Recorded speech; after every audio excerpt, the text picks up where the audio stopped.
I decided I didn't want to give money to them anymore. And we do have a new media landscape. We have, and if you want to get information about a earth, basically a flood coming or something like that, the best way to do it is text messaging. Everybody's got text messages. The phones have batteries in them, and we don't really require, radio the way we did before. And there's a lot more diversity on the internet than there'll ever be in broadcast media. Thank you. Of course, there are areas that aren't getting text messages, including areas of Texas where people died because the cell service is substandard there.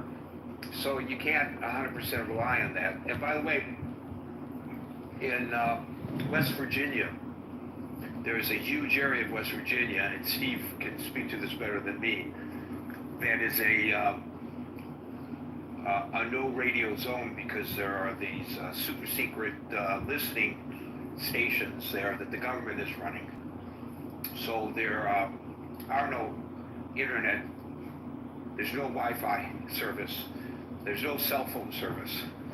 So there are areas of the nation where you have to rely on radio signals, sometimes from afar, because they can't in that area transmit to inform the public. I mean, on 9/11, Rudy Giuliani gathered all the radio reporters together and said, "Come with me," because he knew he needed to use radio to get out vital information to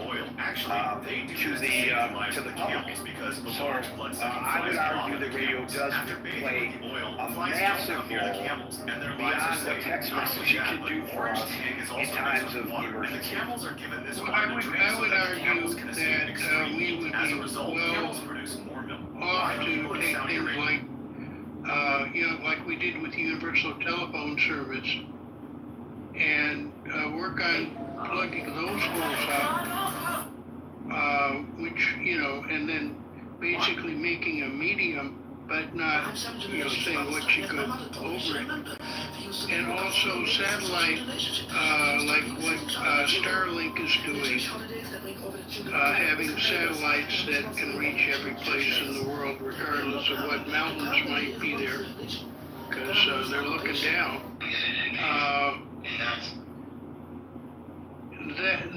That might be, some combination of that might be a better solution. That would kind of be a universal solution, just like we have a telephone that goes to people's houses. Except in this case, if we need to, we can broadcast things over these wires. And text messages don't have to be a big deal in terms of bandwidth. Thank you, Les. So this, what I'm going to point out now, and there's some overlap because USAID provides some of the services I'm going to mention. But these are services not part of the USAID budget. That in addition to USAID, NPR, and PBS are being cut. Global health programs, $500 million. These are programs addressing infectious diseases, maternal and child health, and database prevention, disease prevention through vaccination. That's according to PBS. Humanitarian relief and refugee assistance, $800 million cut. Providing shelter, clean water, sanitation, family reunification, and crisis relief for people who are displaced. Economic development and democracy building programs, that's over a $4 billion cut. Humanitarian food aid and disaster assistance, that's about $500 million, $496 million. And peacekeeping and stabilization efforts, that's funding to UN and multilateral peacekeeping missions. That's $361 million that's being cut. So to answer Hanson, it is not just NPR, PBS, and USAID. There are other agencies that are being defunded as well. All right. Hello. Thank you. I'm just going to focus on NPR and PBS. This is part of the discussion I was really interested in. So I'll say this. I'm 35. The last time I listened to anything from NPR, even with the website to read anything, was like 10 years ago. Right? So that's the last time I've ever touched it. I'm an independent, by the way, so just so people know. And the last time, I mean, PBS, news hour, that's about it. Right? On occasion, I was on the YouTube channel. Actually, that's where I would go to the YouTube channel and see like I forget who the guy is that's with Shields on Friday now, but that'll be on occasion. I'll check that out to see what they have to say on something. But other than that, as a millennial, right, these outlets, don't play of any significant importance into my life. But I'll tell you this. The last time I listened to NPR, I was listening to this podcast that I used to subscribe to for them called Hidden Brain. And they did an episode where they were supposed to be talking, first they did an episode, this is like way back then, and I thought they did a great episode trying to bridge the gap between people on the Israel-Palestine side, which was very, unbiased. It was very they were giving both sides a voice. I thought, that's pretty decent. And then sometime later, I would hear a podcast where they were talking about biases. Particular biases in America. They were talking about, and they went into politics. And so the host of it gave what he would say would be like a Republican or a conservative bias. And then I was waiting for him to give me, where was the liberal bias?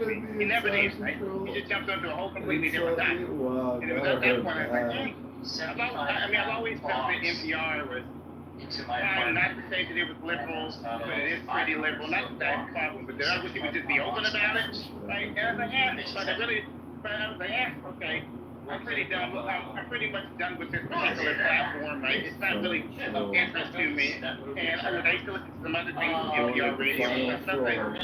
I feel like you're not really saying what you really feel, and you're trying to straddle this. You're saying it, but you're not necessarily saying it. Like, I know what you really feel, but you're not doing a good job of trying to be down the middle of the line, but you're trying your best, right? But more to the bigger point, I think, like with the last speaker, I think that we should be investing in the infrastructure, and if we were going to do any subsidizing, right, we should subsidize that so that people in rural areas and the most extremely poor people who wouldn't have access to these things can have access to great internet, great cell service, and those things. Because I agree with him in this regard. Like I said, I was looking up the numbers, and it's about 5.1% like not millennial, but Gen Z. Even looking at listening to NPR, reading anything on it, and millennials is somewhere between 7% to maybe 18%, right? My generation, I'm looking at it. I think we've all kind of largely moved on, and I know that the big contention is often, what do you do with the people who are very poor? What do you do with the people, obviously, who live in rural areas too, who don't have access to things? And I just think investing in infrastructure, by the way, for the conservative people out there on your side, there's your job, even for some of the liberal people, there's your job creation for a temporary time period, building infrastructure, there you go. You've got to put some people to work doing that, but I'm fine with there being airwaves or a network system that everybody can access for free. If they don't have the money to afford anything else, to do that, and then they can choose what kind of media outlets, what kind of things they want to listen to. And I know, look, I live in an urban area, so I'm not in a rural area, but I go to the weather channel, right? I got the weather app on my phone, right? That's how I'm getting information about everything that's going on, what's happening in the weather. And when you tend to look at the audience for NPR and the audience for PBS, outside of some of the kids programming, right? When you look at it, it's the truth for broadcast television and cable. The people are over 60, right? That's a larger age. So the older you are, the more likely you are to have an affinity to it, I would argue. Although with the exception of some people on the stage probably don't, affinity toward these, and the younger you are and the more technologically savvy you are, the less likely you are to have an affinity to them. I think the two should go, but I think they should be phased out over a period of time. And in between that, before it's phased out, those two outlets, you need to work on building infrastructure in order to service the needs of other people. So that, I would say, it would be a phase-out system. Maybe it's a 10-year, 15-year phase-out system where you're actually engaging in putting money toward building the infrastructure to eliminate those, and then allowing people to choose whatever media sources and outlets they want. That would be the way I would do it. That would be the proper way I think that you can engage in that. I'll come down. So David, I know that you said you haven't listened to NPR for 10 years, and you used as an example podcasting that you heard that was generated by either NPR or an NPR station.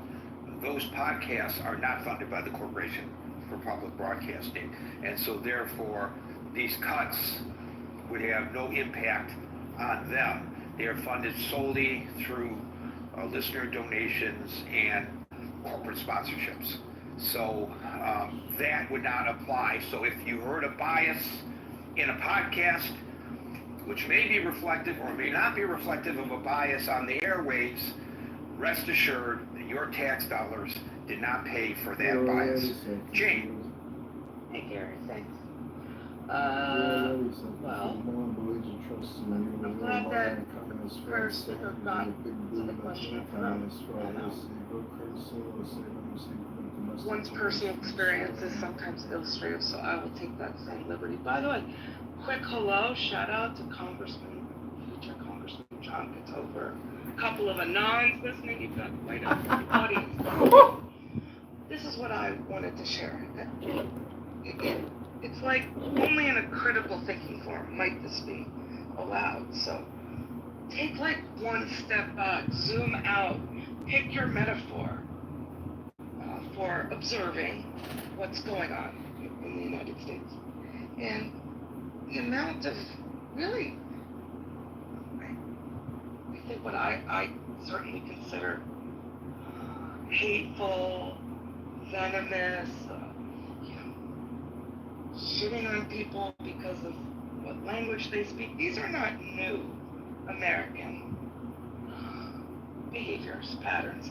This type of asshole has been in our midst since forever. And we can slice that through gender, race, all the lenses. I don't find it that valuable to do it anymore because it's just there. And I think, I guess the dam is broke. This is my broke is my view on it. But and how does that relate to this defunding? Yeah, I'm getting there right now. The defunding is inevitable. It's a natural outgrowth of that ethos that I was just talking about. So I think, no, it shouldn't. If you are a country, meaning they should not be defunded, whether it's 400 million and whatever percent that is of some, weird math, game people like to play. It's really not the point about the number, Gary. It's that many Americans clearly don't give a fuck about the collective well-being of the country. And they want to dismantle the things that are for the quote-unquote public.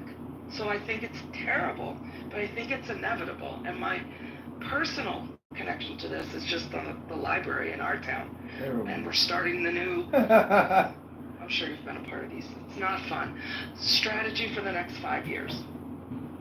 Okay, Gary, it's about $1.5 million. It's a small upstate New York, very poor county. I raised the question just as a way to get our juices flowing to the subcommittee, looking at the next 5 years. What should we be thinking about? And I said, well, what if all funding for public libraries goes away? This was last week. So this is just real. And yeah, 2 of the people laughed in my face. And one guy said, wow, Jane, that's a little apocalyptic. Or I'm like, I know, but isn't that where we're at? And so just today I'm writing an email going, yeah, I admit it. I'm being a bit doomsday in this consideration, but I think we're being delinquent in our responsibility. Yes, the eye roll, right? Because the public library with a librarian there, who of course has homeless people coming in there, has had to hire security because the town can't handle problem in the area. So the public needs are becoming more and more of an abstraction.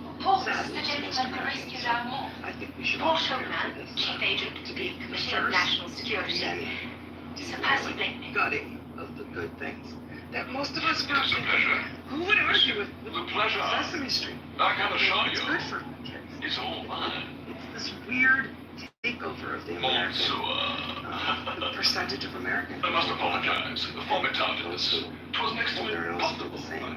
Stay home. They don't understand that this is a dismantling. Well, that's a much broader question, but it is applicable to our discussion today. So, why do we need public libraries? We don't need public broadcasting any longer. Well, why do we need public libraries? Everything's available online. And if you're in a rural area that doesn't have internet service, well, let's get started there and give people the internet service. You can find almost anything you want today online, and it's far more cost effective to read a book online than to have to publish the book, and you're saving trees in the process. So what the hell? Why do we need to have public libraries? But instead, we have Pam Bondi touring Alcatraz today because they want to repurpose or gas purpose or whatever the word would be, Alcatraz as no longer a national treasure, a museum in the national park system that is generating income to a cost rating, to incarcerate people, that costs a lot of money. And so that's the direction we're going in, because incarcerating 2 million people in the United States apparently doesn't make us any safer. We need to incarcerate more people. So we're doing something wrong here. And I'm getting ready to move to a country where they don't have to incarcerate as many people as we have to in the United States. Okay, I allow you to allow me to get off topic, but I think it is all kind of interrelated. $500 million from our budget for public broadcasting is targeted. Somebody's stuck on the air. It's David G again. I'll mute you. So that's saving the people money. We're saving money, but shutting down the beautiful, what it is now, beautiful museum. I've been there. It's a great tour. Go take it while you can of Alcatraz, because we need more places to incarcerate more people, and that's our new priority. Now, look, you could argue, as people do, that public broadcasting is biased. Of course, those same people will argue that non-public broadcasting is biased as well. But okay, maybe the bias is in the broadcasting, maybe it's in the observer of the broadcasting, maybe it's a combination of both, but this is a priority. All right, at least acknowledge that it's not because of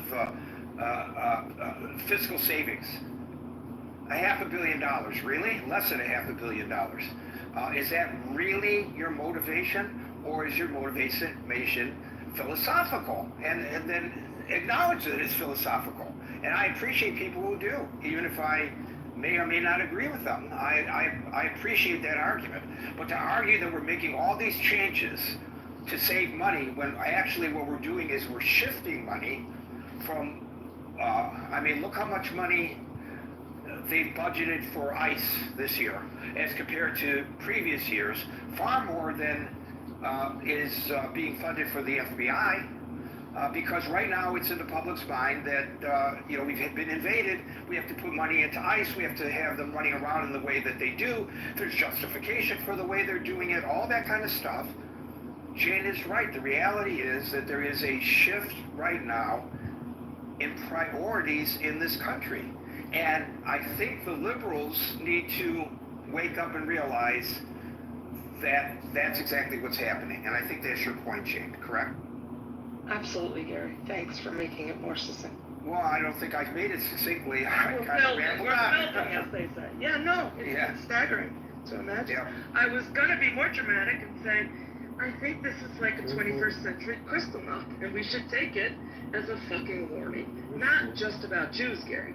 Just generally about what's I going get your on. point. I get your point. Steve, thank you.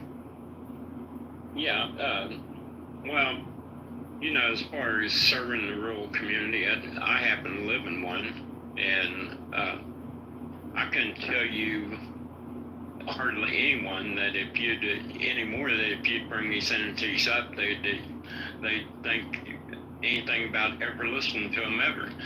I do think they lean left. I've listened to them off and on for 30 years. I think I kind of got a flavor of them. That's not the issue, though. For me, I mean, you know, all news coverage to me has a variation of slants on it, so it's not what they're doing. You know, I get my internet feed. We have a network of radio stations across the state that pretty well services everyone in the state. They do the things that you articulated earlier. It's called WB Metro News, and they're fairly good at it. So I think with the NPR and PBS, I think it's just time that they face the marketplace. If your product's good and it can survive the marketplace, great. If you're putting out a bad product and it can't survive the marketplace, well, then your mission statement was wrong. And to me, it's just that simple. I mean, I think it's at one time I believe that you're correct in how you framed the need for it. At one time, I believe that was probably correct, but I forget who said before, but we have a multitude of different media sources, you know, that people can draw on anymore. So I think it's time that, you know, they either produce a product that's going to survive the marketplace or not. Moving on to USAID, I think USAID, with what Doge uncovered that they was involved in, kind of sunk their own ship. I mean, you know, some of the programs that was exposed, I think they lost credibility to what they was trying to do. Now, in the mix of that, was there good things? Probably was. But I think they took a huge credibility hit. And as far as, you know, I was reading about some food, I think in Dubai, that they was talking about that was going to have to be burned biscuits or something. Well, and the way it was kind of initially framed, it's like this just happened. No, that stuff's been sitting there for years, not moving. Stuff. You know, if that's the way you're handling food and that's the way you're handling these programs, then it tells me you don't really have a handle on who would send out that kind of food without having the objective about what it was going to do or who it was going to service. So I don't think there's a complete retraction from everything USAID does, but I think it's a program that got out of control. I think it served a lot of purposes that it was never intended to serve. And I think there needs to be a top-down scrutiny on the whole operation to make sure, like Rubio said, and I think he's completely correct, we need to make sure that this money that we send to whoever is doing things that strategically is in our interest. And if it's not, we should cut it off. And I think it's just really that simple. He may be 100% correct about that. I will just point out in my conversations with people in third world nations that the Chinese Communist Party is doing the best that it can to make inroads and win the hearts and minds of people in those nations through their humanitarian outreach, which I don't see as humanitarian at all. I see it as strategic, and I see that as an interest that's counter to the interests of the United States. Now, it could be that that means nothing, and that it is a waste of their money, as you suggest much of USAID might be a waste Not of let them money. increase your home insurance rates. This is something I used to feel that powerless has been watching my premiums rise every year. They count on you not looking for strategy better of this nation for decades now. Maybe it's a bad strategy, and it's worthy of reevaluating. Thank you, Steve. Gary, I just want to raise like a question here about or a point about. The question is, if it can't compete, like it should just go away. I mean, the danger is the market can't do everything, right? And sometimes with things that, like services that, for instance, the killing of local newspapers. How about right? bus service? Bus service, I will guarantee you that bus service in Philadelphia, if it's anything like bus service in New York City, it's a big time losing proposition. Exacerbated because it's built in to be a losing proposition, but exacerbated by fare evaders. And what's the poor bus driver going to do?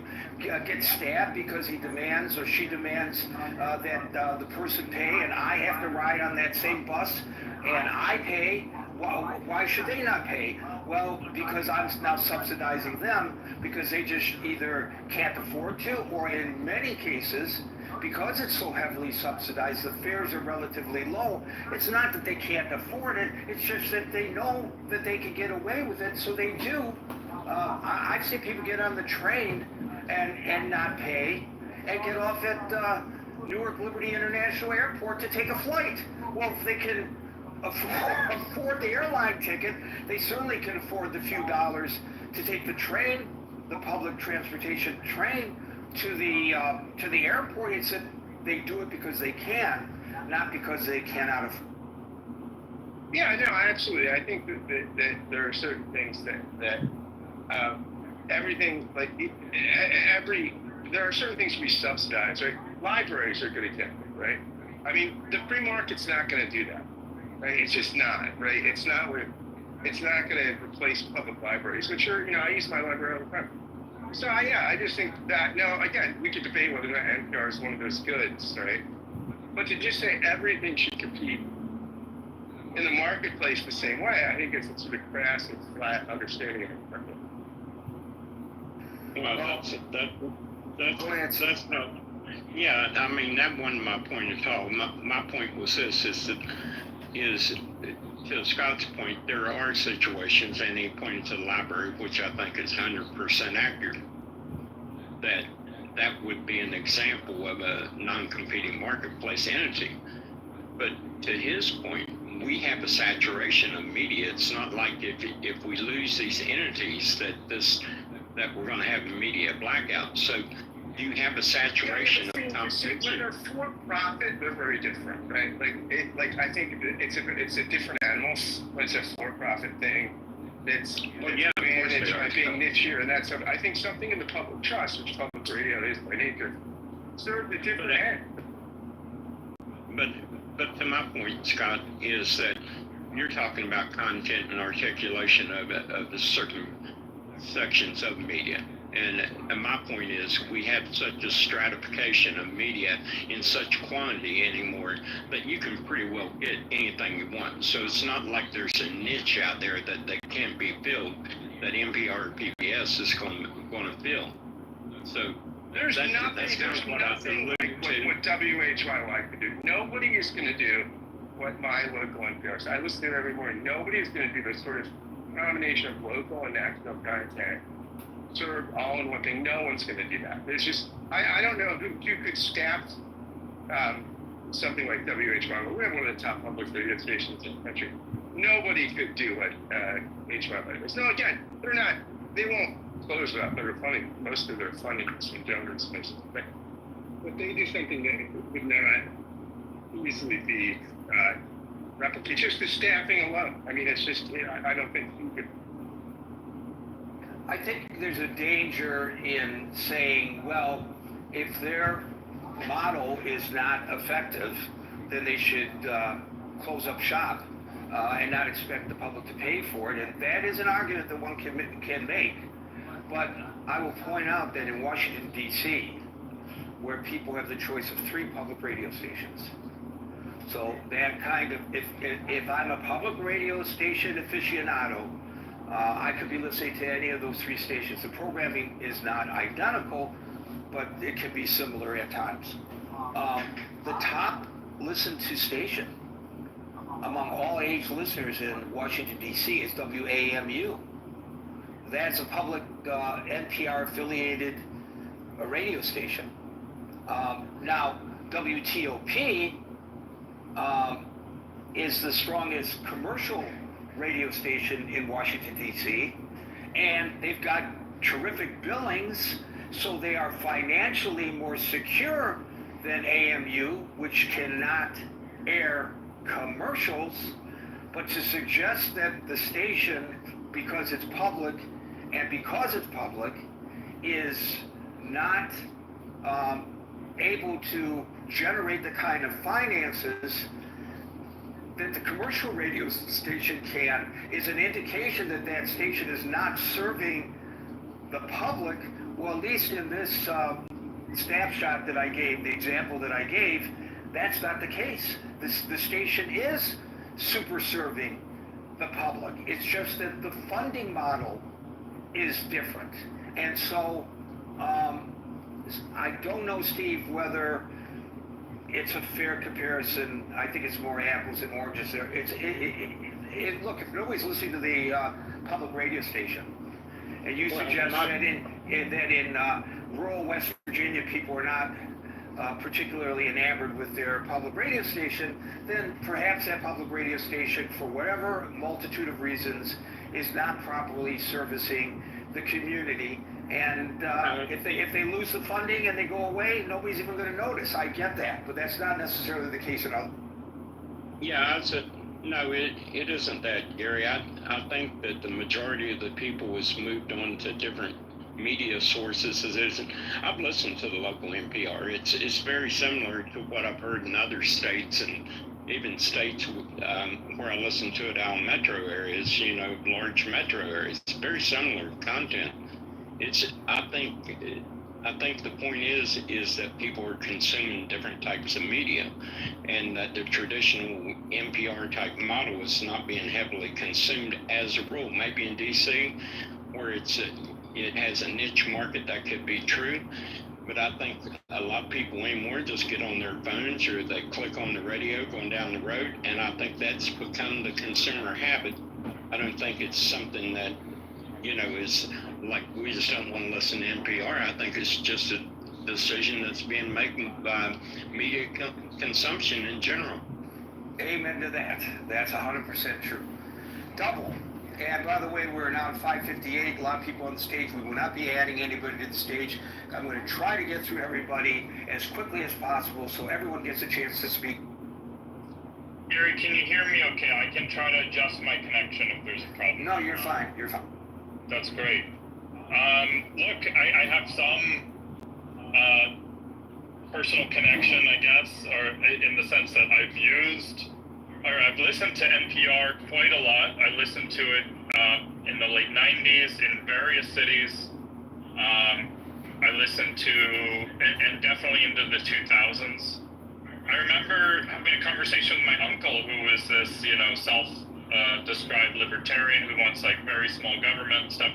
And I was like, yeah, but, look, to me, it was almost a justification of the government itself that we had things like NPR and PBS, like public broadcast. You had the BBC, you had the CBC. Like, to me, the just based purely on the credibility and the quality of what they were putting out.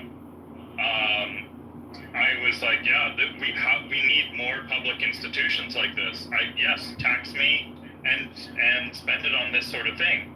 That was my attitude up through I would say the early 2010s. At that time, I took a break from all this stuff. I left the country. Although I will say, I don't know how much public money they get, but another public station that's more listener supported or some sponsorship, KEXP in Seattle. It's just music. It's just always good music. They have live bands all the time. It's like there's nothing compared. I would just donate my entire life savings to KEXP to save it, by the way. But I think that's kind of leads into my next point is these are already primarily, I think NPR is 99% listener supported or corporate, whatever, or donor supported, let's say. And PBS, I think, is 85% supported by sponsors in the government from PBS. I haven't been able, I did watch some of the programming in the 80s.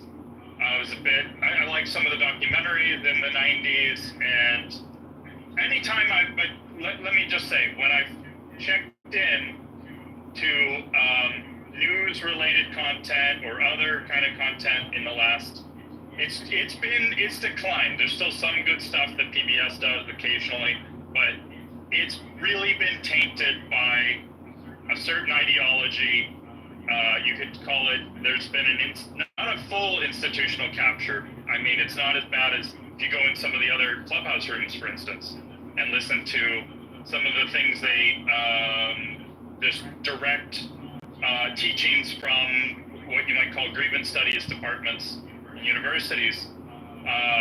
But it's definitely been heavily tainted with this. Someone mentioned earlier, that hate has there's always been this negative stuff towards different people, but it's more now, it's like, oh, what is the progressively safe or mandated, even, I would say religiously mandated form of hatred, and and I think that is what has been pushed heavily. Super heavily, but let's say they may couch it a bit, they might hedge their reporting a bit, but it's very clear from the types of reportings, from the Russell conjugations they use, from all this stuff, that certain people that might be close to the majority of the country are need to be in various ways discredited, humiliated, all these things. And these are, predominantly the taxpayers who are, supporting this stuff. So I think, to me, they've lost a lot of credibility, just purely in how they've been operated, who's been, who the board members are, who the hires are.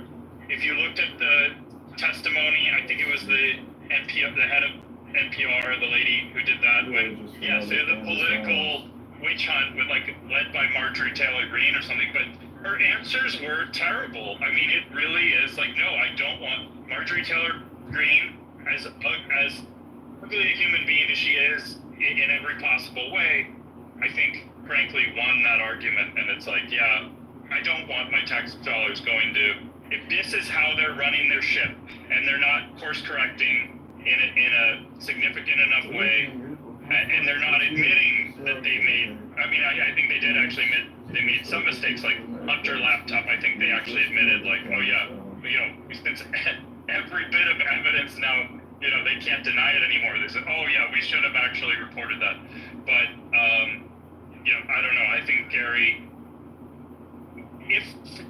to the extent this stuff is valuable, people like me will pick up the slack and hopefully do more to support it. And yeah, if far leftist people who hate people like me want to pay for that, fine. But yeah, I'd say I'm going into a tunnel, so I might lose connection. But I would just say,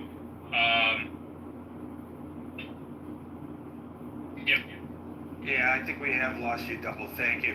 I'll just point out that there are people on the left who think that NPR is leaning too far to the right sometimes, because they made a concerted decision on this No King's Day, where there were these massive demonstrations across the nation. Certainly something significant that ought to have been covered, in my mind.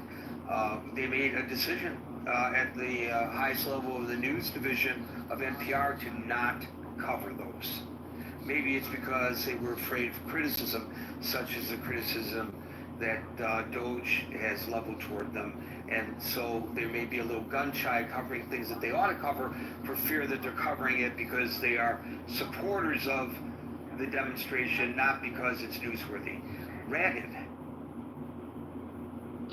Good afternoon. My comments are going to be mostly to USCID. Quickly, I guess, as far as I'm concerned, NPR, PBS, these things can be cut. I don't think they're necessary in the current information environment. But USAID is an organization that I worked with before. So my background, I'm a retired lieutenant colonel in the United States Marine Corps. I was involved in the 2001 Afghanistan takedown of Taliban. I was involved in the restoration of governance and disaster response operations in Haiti in 2004. 2004 to 2006, I was in Iraq, Fallujah, Iraq. Ended that battle in the reconstitution of the city and disaster response operations in the Philippines. And I would say that I've also been a professor at the University of the Marine Corps University Teaching Expeditionary Warfare School and a student of the Joint Forces Staff College, and have conducted many war games. And what happens when you conduct war games on just about any foreign affairs problem, from full spectrum combat to military operations other than war, is that the solutions that result from wargaming is always to engage all elements of national power across what they call the dime: diplomatic, information, military, economic spheres of influence. And to cut something like USAID, now, I've been extremely critical of USAID in the past. I told Condoleezza Rice herself in Fallujah that USAID was useless in that regard, in that environment, and we needed an arm of the government to do what they were supposed to be doing. So reform the thing, but don't cut it out entirely. That's insane. All you do is put more on the backs of the soldiers and Marines who have to carry the load during those operations. And you can erect any barrier you want. You can deport as many people as you want. You can erect tariffs all you want, but you cannot shut out the world. We are integrated. It's a global environment, and there's no way we're going to be able to avoid foreign entanglements as large as we are. As much as we're connected to the outside world, and the more, what you find in every one of these situations is you want to have a carrot and a stick, and the more you cut your ability to influence events on the carrot side of the equation, the more you have to rely on the stick. So reform I think they're also cutting Voice of America. The information arm of the United States government. These things seem a little bit crazy to me. And the bang for the buck that you get for these is a very small amount of the federal budget. So the idea that we're going to save the national debt from these things, really, if you don't cut the defense, Social Security, or Medicare, you're not really doing anything for the national budget. But this minor, almost footnote on the national budget actually produces a lot of, it allows for the propagation of information in those environments, and you can influence events with if USAID is properly executed. So reform the thing, put another leader in there. Don't cut it. That's insane, and it puts more on the backs of the soldiers and Marines who have to carry the load. And I presume that when you do those war games to which you refer, part of the equation is because they're all what ifs, right? So what if you need to have support from the populace when you are engaged in a foreign country. And so I think part of this is winning the hearts and minds of the people. And I think the problem is that the void that will be established will be quickly filled by the CCP. And I don't think, when push comes to shove, when we have to in the future deploy soldiers and Marines, that gives them the kind of leg up that they really ought to have. Is that a fair assessment, or am I, as a civilian never having served, way off base? No, exactly what I was talking about with Secretary Rice. One of the problems we had was we had little to no employment opportunities in Fallujah. We were trying to restart the economy, So the insurgency was able to just grab any young man off the street. They would, throw him on the street corners, and they'd pay him $50 to plant an IED. Once we got the glass factory and cement factory going, they had a lot fewer people, young men who were willing to do that because they could make money for their family without having to risk their lives. So by engaging the economic side of the equation, we lessened their ability to gain foot soldiers in their cause. So that we did that ourselves without help from USAID. My point to her was, she asked me, well, we had four lines of influence: training security forces, conducting security operations, developing local governance, and kickstarting the local economy. As my boss at the time, Colonel Berger, who became General Berger, the previous commandant on the Marine Corps, he told me, look at security operations and training security forces, pointing to his U.S. Marine, his tag on his uniform. He said, this is in our wheelhouse. But I've got guys out here trying to kickstart government and economics, an economy that we're kind of coming up with it on the fly. It'd be nice if we actually had. And he asked us what we needed. I said, well, it'd be nice if we had the United States Agency for International Development, which of course she said, what we do. I said, well, I know we have one titled that, but they don't seem to be doing any of it. So I'm for the concept, reforming the organization and actually energizing it to do what its mission statement is, and not gutting it. So what you just described in Afghanistan is exactly the the business model used by drug dealers in our inner cities. If the kids can't get jobs, drive around in flashy cars, show them what they could have if they come work for you, and pay them to sell the drugs on the street corner and possibly take the hit. And if you give them a real job or an opportunity for a real job, then maybe they focus their futures on a future, which, that's a dead end on the street corner. So it's exactly the same business model. Thank you, Ragged. Thanks for your service. And thank you as well for your occasional contributions here. People do listen when you speak. Adeline. Hey, and Ragged, I thought did a good job of bringing up one of the points that I wanted to make with, it's an investment. So, but I wanted to look at the big picture. I mean, but it's not just the cost of the thing, it's bottom line. So like with military, you couldn't have a net gain. So philosophically, I think is the bigger picture, the harder thing to address. And then, you look at things, for example, private sector versus public sector.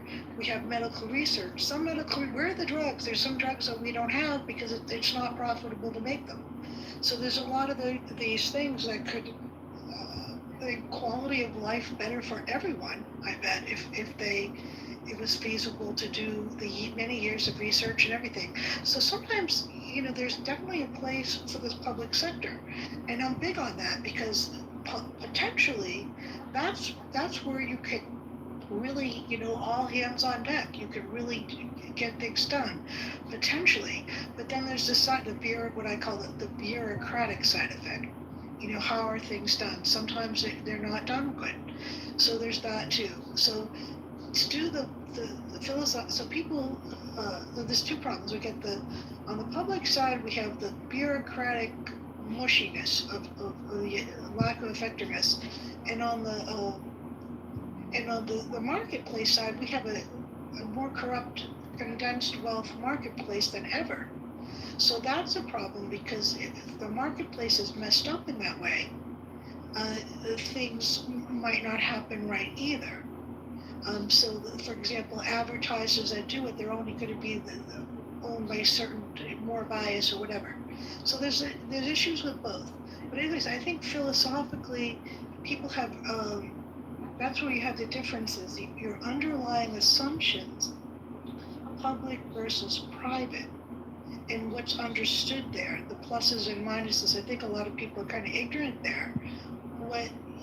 How does it work as an investment? People might not see the investment at all. People might not see the skewer and the condensation and the problems of the marketplace at all. So to make that kind of judgment, that's what needs to be done. There are underlying assumptions. That's why we have such big opinions. Now on the low-hanging fruit, the really easy stuff, yeah, there was very biased against Israel. It's like what wasn't said and how I think that, and I learned a lesson from that. I thought bias was more simple. That you say good stuff about something and you're saying bad stuff about something else. No, that's kindergarten bias. Bias is a little harder to see. It's kind of what doesn't said. It's who you interview. It's words you use. For example, I could use the words Gaza refugees. Other people say Palestinian. What's a Palestinian? I don't know what that is. I say a Gaza refugee. Better example is terrorist versus militant. The people who attacked us on 9/11, terrorists. The people who attacked Israel on October the 7th, militants. What? Exactly. But that's getting us a little off topic. But it is my issue as well as yours. Yeah, that's the low-hanging fruit. That's the low-hanging fruit. But I just wanted to mention a lot of people here may not realize they might not see bias because sometimes it's just how you use words. But anyways, there's tons of bias there. I'm an independent, by the way, a Gen Xer, and we have radios, we have a radio collector in this house and a ham radio guy, and I think philosophically, CQ. Yes, I think philosophically, now I hate NPR in many ways, and it's so annoying to me with everything. They start with a beautiful topic like a drug development. Oh my God, yay, finally they're going to talk about some drug development. I'm all ears. And then it turns into all about some kind of racial lens. Like, wait, what? I was all set up to hear something scientific and interesting, and it turned into equitable racial thing. I hate that. It's so annoying. But even though I'm very annoyed with them, and they weren't like that 5 years ago so much, very little. This is only the last 5 years I went down the toilet with that. But anyways, I still want them to be, I'd want them to be funded because you don't have anything like that in the private. It's not feasible. And I'm sure they make money somehow. If more investment and they need to have certain programming that brings them in some more money or something, I'm sure that can be done if budgets are tight. I bet they can respond to that. But because I think the decision needs to be made more on a deeper philosophical level, as if anything more so than the annoying low-hanging fruit. That's all. Thanks. Copy that 5 by 5. Steven. Hey, how's it going? My number one thing with USAID is a lot of people seem to not understand or not get that all that food that's being produced for USAID is being produced in the United States of America and is funding our farmers and has been for a good long while. So as far as USAID and food production, feeding the people, vaccinating people around the world, it is nothing to do but with number one, how could we, as the strongest country in the world, quote unquote, sit there and watch millions of people die? Not okay with me. As far as public broadcast systems go, I've watched. I still listen to KNPR, and I still watch freaking the PBS. I watch freaking Antiques Roadshow, my favorite show in the world. Sorry, yeah, I'm a Gen Xer, but I love old shit. And it's a great source of education, not only for adults, but children. And and I do have a 6-year-old son who has grown up on PBS. So just as I grew up on PBS, and just as so many people on this stage grew up on PBS. And if you have any questions about PBS, go watch Mr. Rogers addressing Congress about PBS.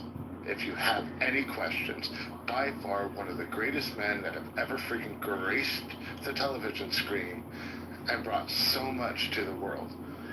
Period. And I don't care what part of the world you're in, because Mr. Rogers was translated into many, many, many different languages, as well as Sesame Street. It gives our kids the fundamentals. I watched it happen. Yes, there are programs on the computer and all this other stuff that are available, but nothing as accessible. And lowering access to any kind of education is just, again, goes against our stance as the greatest nation in the world. I don't think any great nation would be limiting access to education of any form.